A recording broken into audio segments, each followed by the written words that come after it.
আজ আমরা এমন একটা জায়গায় যাব যেখানে কেউ আমাদের বিরক্ত করতে পারবে না। চলো মেঘের দেশে।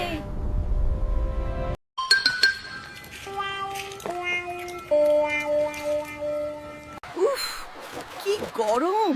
সুইমিং পুলে পা ফেলার জায়গা নেই, সব জায়গায় গিয়ান আর সুনিও দখল করে রেখেছে। ট্রান্সক্রিপশন।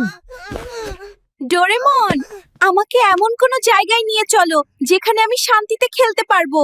ঠিক আছে, এই নাও মেঘ জমানোর গ্যাস।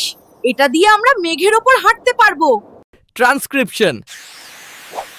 দেখলে তো, এটা এখন তুলোর মতো নরম কিন্তু শক্ত। এসো নোবিতা। মজা হবে। আমি এখানে নিজের একটা রাজপ্রাসাদ বানাবো। আমি হব এই রাজ্যের রাজা। ওয়াও, এটা তো স্বপ্নের মতো সুন্দর হয়েছে। এবার শিজুকাকে ডাকতে হবে। নবিতা, এটা সত্যি মেঘ। বিশ্বাসই হচ্ছে না আমরা আকাশে ভাসছি। এখানে কেউ আমাদের বকবে না।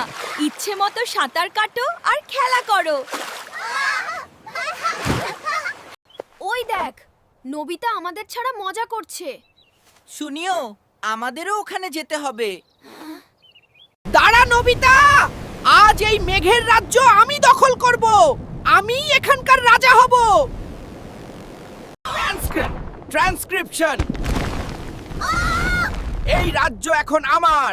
তোরা সবাই এখান থেকে ভাগ। বাঁচাও ডোরেমন। জ্ঞান সব ভেঙে ফেলবে। মেঘটা ফেটে যাচ্ছে। সর্বনাশ, ঝড় আসছে। সাধারণ মেঘ আর আমাদের জমানো মেঘ মিশে যাচ্ছে। আমরা পড়ে যাব। গ্যাস বেশিক্ষণ কাজ করে না।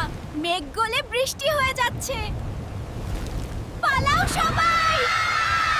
ভয় পেও না, ব্যাম্বু কপ্টার চালু করো জলদি।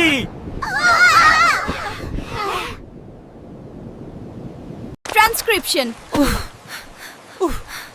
অল্পের জন্য বেঁচে গেলাম। জ্ঞান, তোমার লোভের জন্য সব নষ্ট হলো।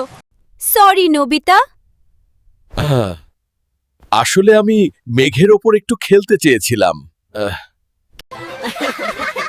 প্রকৃতিকে জোর করে বেশিক্ষণ আটকে রাখা যায় না। চলো বাড়ি ফিরে যাই। পরের পর্বে নবিতা কি করবে জানতে হলে সাবস্ক্রাইব করে সাথেই থাকো।